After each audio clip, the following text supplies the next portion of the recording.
Fala moçada, tudo bem? Canal Caju Tricolor na área, você se inscreve, ativa o sininho das notificações, comenta, deixa o like, enfim, faça tudo isso que você já sabe fazer no YouTube, a gente não vai ficar tomando tempo de vocês, tá? Pessoal, passando rapidinho aqui para falar sobre duas informações. Primeiramente sobre a situação do atacante de lado, que vem sendo um questionamento muito grande da torcida gremista, e também em relação ao Campaz. Algumas curiosidades bem legais aqui do novo reforço tricolor, beleza? Vou começar pelo atacante de lado, que é o assunto principal daqui do vídeo. Bom, a gente trouxe aqui, há alguns dias atrás, um vídeo e dentre outras informações, a gente falou em relação ao atacante de lado, que o Grêmio estava buscando um atacante de beirada de campo. Bom, o panorama mudou. A gente perguntou para um dirigente do alto escalão do Grêmio sobre a situação do atacante de lado. Vinha sendo um questionamento da torcida, a gente até ouviu alguns nomes por parte da torcida, de especulação. Se falou muito no Benjamin Garré, jogador do Racing, que é do Manchester City, está emprestado ao Racing. A gente até perguntou, esse dirigente nos descartou esse nome, descartou um outro nome também que joga no futebol argentino, mas que a gente não vai nem comentar até para não criar uma especulação infundada. E ele nos disse o seguinte, olha só, o Ferreira está vindo aí.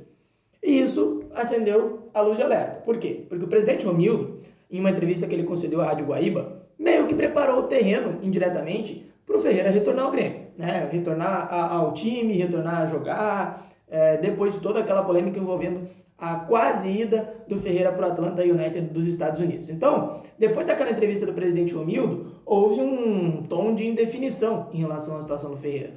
Se o Grêmio vai utilizar, se o Grêmio não vai utilizar. E aí a gente conversou com esse dirigente e ele disse, olha, Ferreira tá vindo aí. Exatamente isso que ele disse pra gente.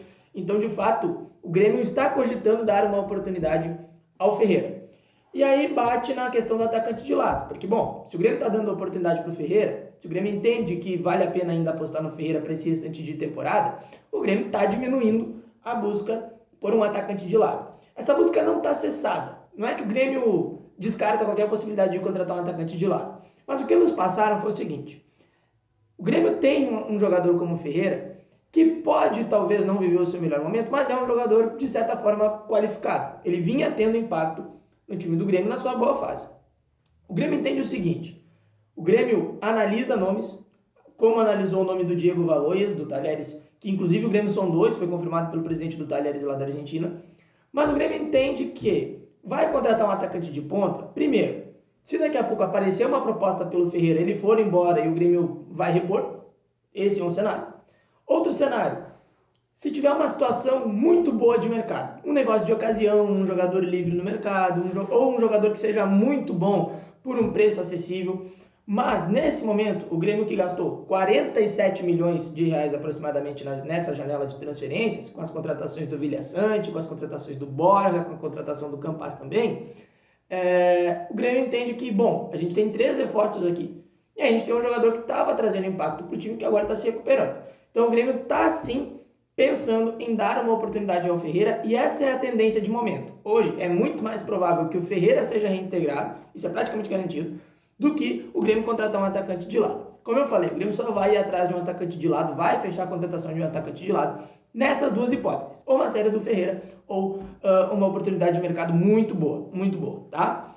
E trazendo aqui uma outra informaçãozinha do vídeo em relação ao Campaz, tá? Todo mundo já sabe que o Campaz foi contratado pelo Grêmio, uma das maiores contratações da história do Grêmio, se não a maior, a gente não tem a certeza porque o Tolima fala uma coisa, o Grêmio fala outra, então vamos deixar nesse meio termo, mas a gente buscou algumas informações sobre o Tolima com algumas pessoas que acompanharam de perto o futebol dele nesses últimos anos, tá?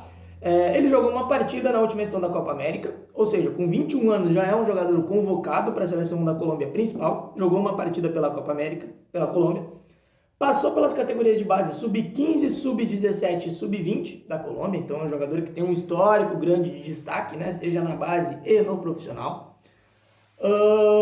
Ele ficou cerca de 4 anos no Tolima, mas todo mundo já sabe, 1,68 m de altura. E tem um outro ponto muito interessante, que essa é a novidade em relação ao Campaz. O Campaz, ele estava na lista de observações do Porto, de Portugal. Porto que inclusive está trazendo aí o Wendel, que foi o lateral esquerdo do Grêmio e estava lá no Bayer Leverkusen, eles estão fechando a contratação do Wendel.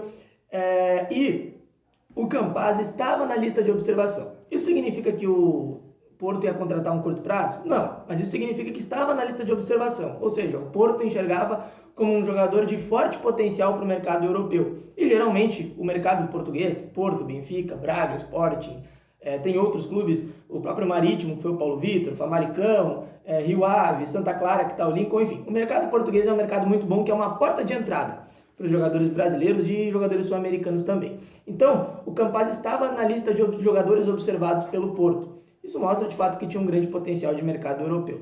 Mas alguns pontos aí, não digo negativos, mas alguns pontos que podem, digamos assim, fazer o torcedor entender que talvez não seja de uma hora para outra que o Campaz vai resolver os problemas do Grêmio. Duas coisas. Primeiramente, ele era o melhor jogador do Tolima, era o jogador mais bem avaliado, o jogador mais valioso, isso todo mundo sabe. Justamente por isso, ele não tinha praticamente nenhuma função defensiva, ou seja, o time jogava para ele. É um panorama um pouco diferente se a gente for analisar um cenário normal dentro do Grêmio. O Grêmio não está contratando o Campaz para ser a referência. Ele pode vir a ser, mas nesse momento ele não chega para ser o cara do time. Então, ele não tinha muita função defensiva, ele tinha a função de jogar.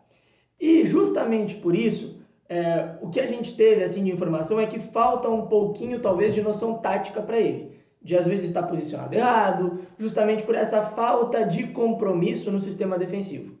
Então esses são alguns pontinhos que talvez o Campaz vai ter um pouquinho de dificuldade. A gente sabe que o futebol colombiano é bem abaixo do brasileiro, mas de fato é um jogador de muito potencial, tanto que estava sendo observado pelo Porto, que é um dos clubes mais tradicionais da Europa, beleza? Então é isso aí, o Grêmio tem um jogo hoje, quarta-feira, importantíssimo contra o Cuiabá, 7 horas da noite na Arena Pantanal. O Grêmio precisa ganhar para começar a olhar para fora da zona de rebaixamento, beleza? Então essas são as informações do vídeo. Possível oportunidade ao Ferreira, essa é a tendência de momento. O Grêmio praticamente cessou, né? Não vamos dizer cessou porque ainda continua analisando, mas está praticamente encerrada a busca por um atacante de lado. E a situação do Campaz, que estava sendo observada aí pelo Porto de Portugal, beleza? Se inscreve no canal, ative o sininho das notificações, compartilhe, deixa o like, comente, principalmente comente muito aqui o que você pensa em relação aos assuntos do vídeo, valeu? Até a próxima, grande abraço, tchau!